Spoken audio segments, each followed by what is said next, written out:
So David, what are your tips for people who are just terrified of public speaking? Terrified. I was so terrified when I first started speaking. Oh my gosh.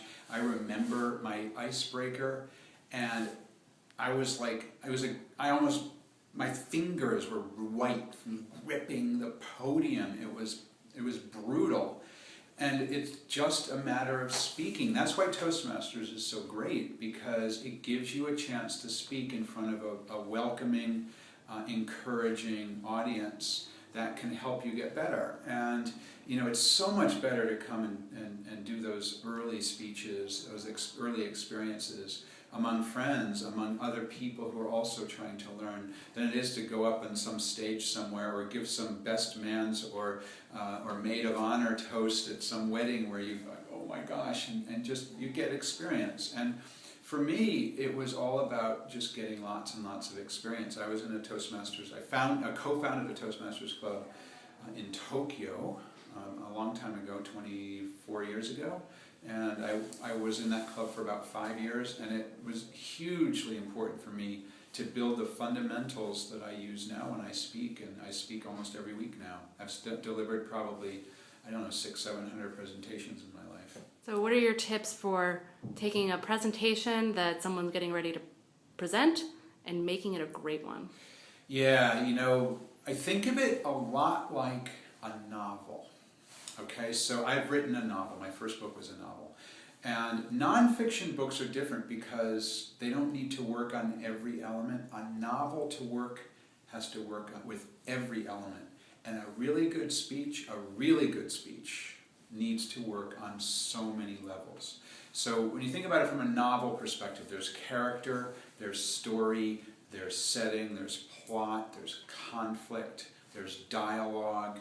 There's a bunch of different things that need to come together to make a novel great. And the same thing's true with a great speech. There's body language.